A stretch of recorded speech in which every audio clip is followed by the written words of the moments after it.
afternoon and welcome to another installment of our Enlit Asia Energy Insights.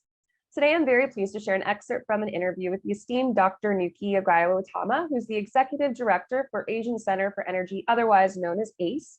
I shall share the full article soon, but now straight to the interview.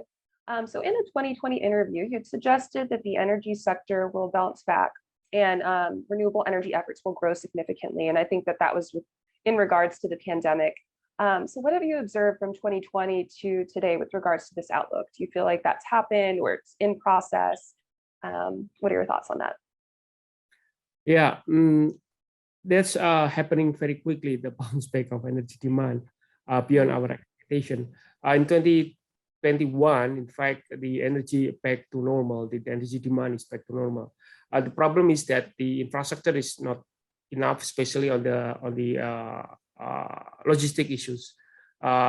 Since the previous year in 2020, people are thinking that the pandemic will be happening or will be stay and influencing the economy for the next 3 or 5 years.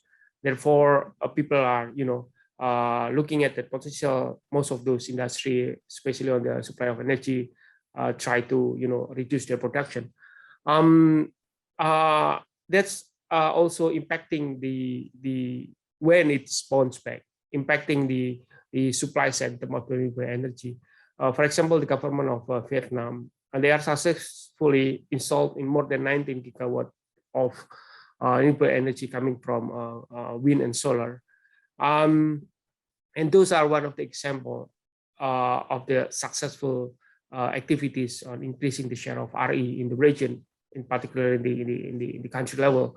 Along the way, we learned that this also not only try to install new RE, which is VRE, we call it, if it is wind and coming from wind and solar into the grid. But we also have to think on how to stabilize the grid, which is it is quite important. Learning from Vietnam case, that the grid is really have to be stable enough to accept those big new supply coming from VRE. And another thing that we learn from those are we need to increase the storage capacity on the grid in order to really absorb the VRE. So expansion of the grid is also very important.